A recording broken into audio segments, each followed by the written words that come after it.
huge difference between saying God is loving versus God is love.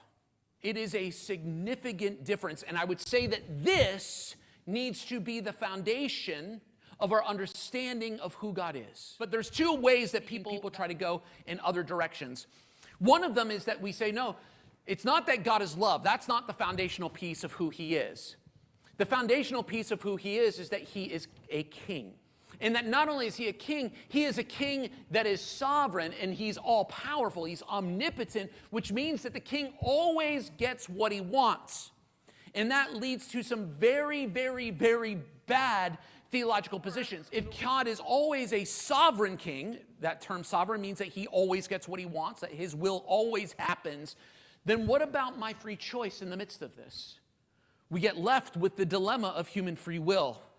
If God ultimately is a judge that's watching me and trying to find me that I'm going to trip up, that the question becomes, what kind of judge is God? And so what that means is that we need to take that step back and say, no, God is king, God is judge, that all of that needs to take the step back to say, no, the foundational assessment of who God is God is love.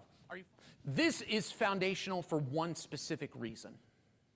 It's foundational because it matters for your salvation. Again, it's this critically important, is that this understanding of God, if we understand God as king, or if we understand God as judge or policeman or whatever other types of metaphors, but we don't start with the, which seems abstract, statement that God is love first, those statements directly impact the way that we will understand what it means to be saved.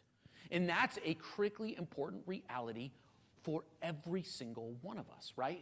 Like this is a very, very significant thing that if we need to understand what it means to be saved, we need to start with who then is God. And so that's the reason why I'm going this direction, that the foundation of who God is critically important. Right. Sometimes we think of salvation as this transactional situation and that there's this great exchange on the cross, and that's not necessarily horrendous language. It's biblical, but I want us to understand where it's coming from. God does not force himself on us. Why? Because he's a lover. So he says, here I am. I'm willing to give everything to you. Will you choose me in return? That God looks at you and says, I choose you. I want you. I love you so much that I've chosen you. Now, this is the cool thing, is that God is so big that he can look at all 8 billion of us on this planet and go, I want you, and mean it.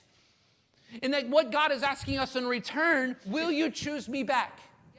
If you say, yes, I want in on that love, I want in on that God says, I will take care of everything else. Everything that is separating us, everything that's holding you back, I will take care of it. You got that sin problem? Guess what? I took care of it on the cross of Jesus Christ. Just believe in my love for you and believe that I took care of it for you and it's all yours because I love you and I want you to choose me back. I want you to choose me back.